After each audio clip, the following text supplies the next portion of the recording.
Eh ben, bonjour à tous, bienvenue pour ce nouveau petit-déj.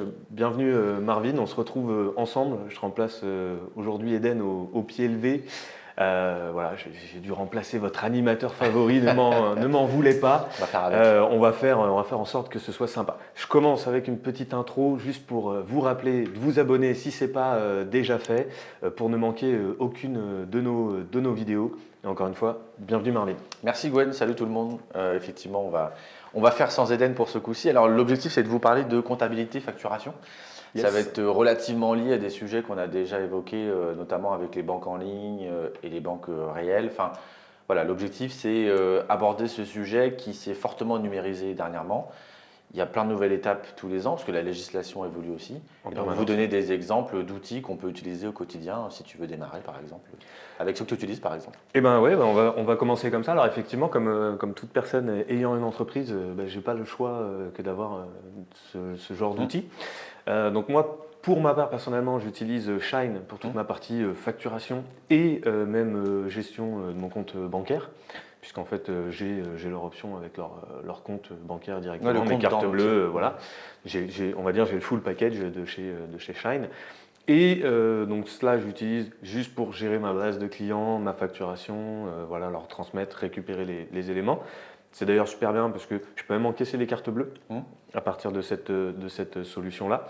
Et en parallèle, j'utilise Indy que j'ai connecté avec Shine pour gérer ma partie comptabilité. Ça, c'est un gain de temps pour moi parce que je trouve leur tableau de bord un peu plus performant. Ça me permet d'avoir une traçabilité sur l'année et sur les années précédentes, de mieux catégoriser, on va dire, chacune de mes transactions, chacune de mes dépenses, de voir là où vont les choses. Et donc de faire un petit peu aussi de prévisionnel.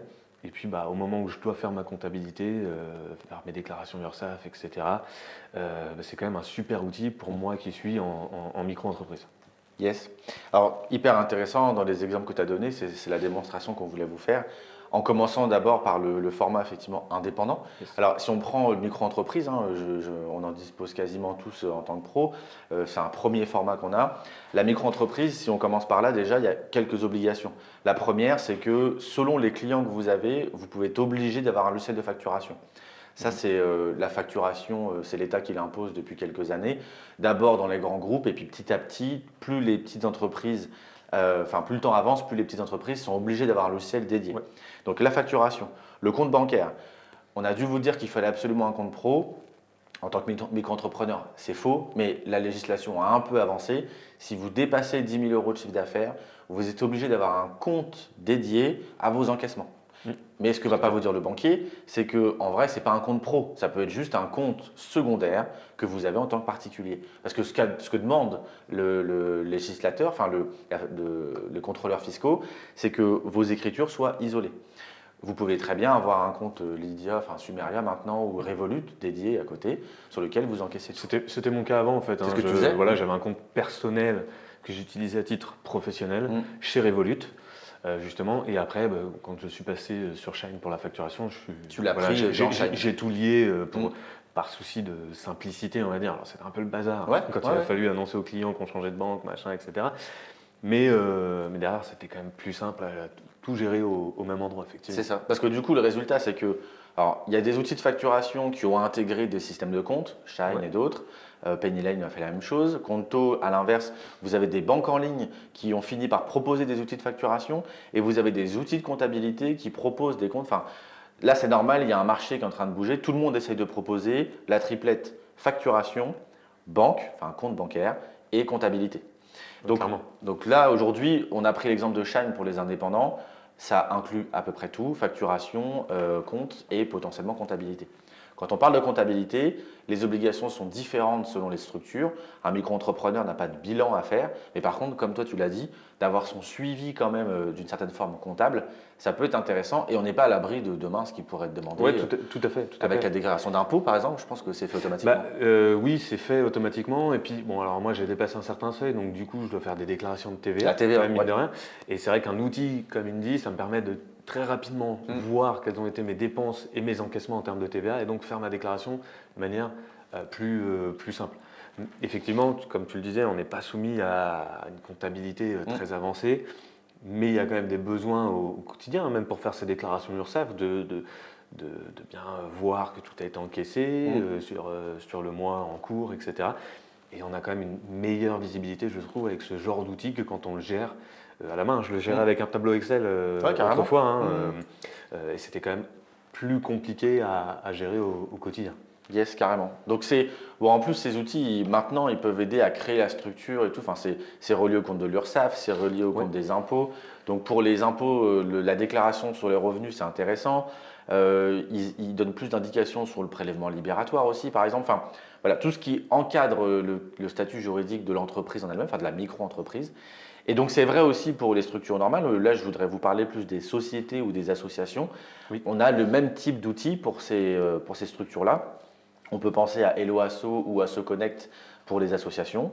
On peut penser à Comptalib pour les libéraux. On peut penser à Pennyline pour les sociétés. Enfin, on peut en citer beaucoup, mais chacun en fait vient apporter un service supplémentaire. Là où je trouve très intéressant ce qui est en train de se passer, c'est qu'on a des outils où derrière, on a maintenant le service d'un comptable qu'on peut demander.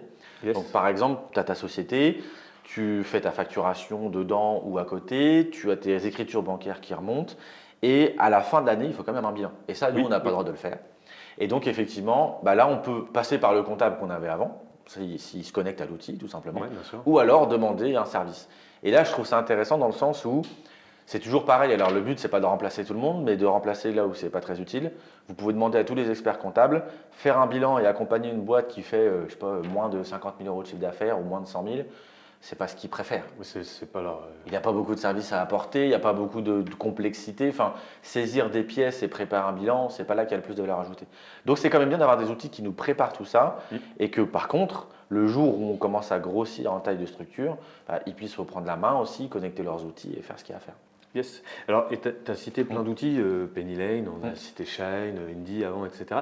Quelle différence avec on va dire, les systèmes traditionnels qu'on avait avant de facturation, de gestion de sa comptabilité? Je pense à Sage, qui est quand même un excellent outil. Quelle différence par rapport à ça? Et pourquoi toi, tu recommanderais plutôt ce type d'outil plutôt qu'un autre? Alors, j'avoue que Sage, c'est un sujet qui est un petit peu plus compliqué parce qu'ils avaient une solution en ligne qui s'appelait Sage One, que j'utilisais d'ailleurs, qu'ils ont arrêté. J'ai l'impression que c'est plus une question de positionnement de marché, je dirais. Sage, on est dans un outil qui initialement, c'est d'abord un logiciel qu'on installe avec un serveur local qui vient vraiment du milieu de la comptabilité.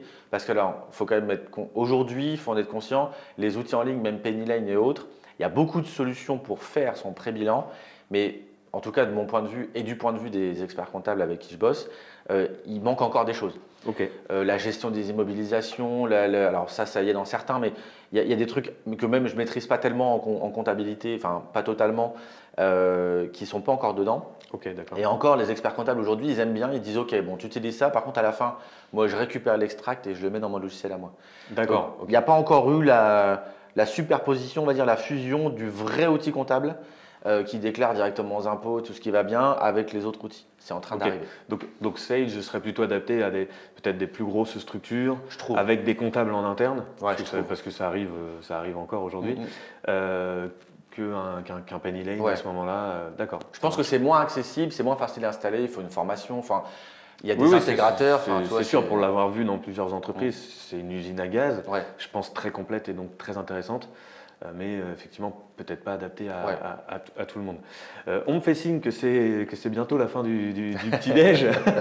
Marvin, avant de terminer, est-ce que tu voulais rajouter un dernier mot peut-être pour conclure cette vidéo? Oui, vraiment pour conclure. Alors, c'est toujours pareil, on le dit souvent, mais il ne faut pas hésiter. Il y a beaucoup de solutions, beaucoup d'outils. Il ne faut pas y passer 15 jours non plus. Un jour, il faut se mettre sujet par sujet. Demain, vous décidez de gérer l'accueil de nouveaux membres dans votre équipe, donc RH, onboarding. Bon, vous passez 1 heure, vous regardez 5-6 outils, vous les testez, vous en prenez un et puis c'est parti. S'il ne vous plaît plus au bout d'1 an, vous en prendrez un autre, c'est pas grave. Mais il faut absolument, je pense que c'est une bonne pratique, tester des outils, les mettre en place, les utiliser et surtout ne pas avoir peur de les changer parce que ce serait dommage de se passer de ces services-là en se disant, enfin on serait encore entre guillemets nous à gérer là sur Excel. Ça voudrait dire qu'on aurait le Excel d'un côté, les factures d'un autre, déclarer sur les impôts, déclarer sur l'URSSAF. Alors qu'il y a des outils qui le font bien, on n'a même pas parlé côté tarif, mais c'est très raisonnable par rapport au temps que ça fait gagner et à ce qu'on peut faire à côté. Donc voilà, tester. On vous parle de beaucoup d'outils. Allez-y, n'hésitez pas. Super. Merci Marvin pour cette intervention, plaisir. pour la présentation de tous ces outils. Comme il vous l'a dit, n'hésitez pas à tester. On va d'ailleurs vous mettre tous les liens des outils qu'on vous a présentés en description. N'hésitez pas à vous abonner si ce n'est toujours pas fait et à aller consulter les dernières vidéos qu'on a publiées. Et on vous dit à très bientôt pour un nouveau petit déj. Salut. Salut, à plus.